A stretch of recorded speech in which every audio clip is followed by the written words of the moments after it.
Feliz cumpleaños, Susi. Espero que Dios te bendiga en este tu día. No creas que se me olvidó. Yo que más hubiera querido que ser de las primeras en felicitarte, pero no quería salir en el video toda desarreglada y como estaba en las 12.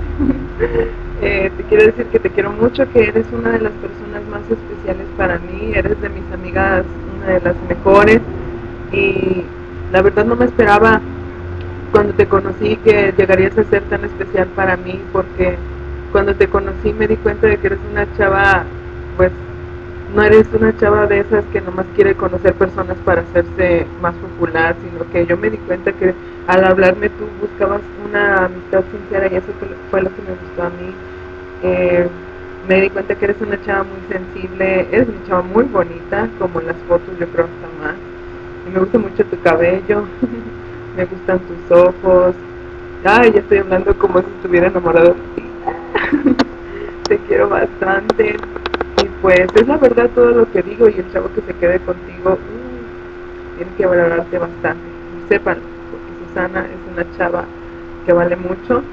Te quiero decir que Dios te bendiga, que te conceda muchos años más, que disfrutes tu vida, tanto en lo material como en lo espiritual, y que pues Dios me conceda a mí también seguir acompañándote más años, que esta amistad se fortalezca.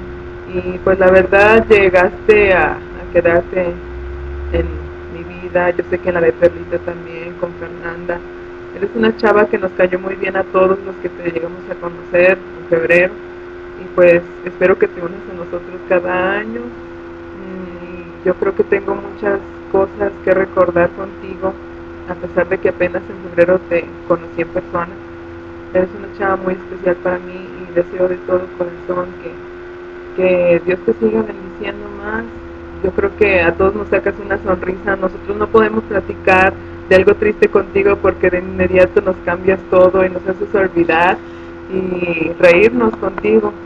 A mí me gusta eso de ti y muchas cosas más que yo sé que a más de uno le gustan de ti. Y deseo de todo corazón que te la estés pasando muy bien en este día, que te regalen tacones, que te regalen faldas, que te regalen todo lo que tú quieras. Y pues primero Dios, en agosto vamos a volvernos a ver, vamos a volver a platicar aquí en mi comedor y pues dar los muletazos bien fashion. Te quiero mucho, Susana, espero que Dios te bendiga, que te la sigas pasando bien y que sigas con esa actitud positiva que a todos nos gusta bastante y sacando siempre el lado bueno de la vida. Te quiero mucho. Bye.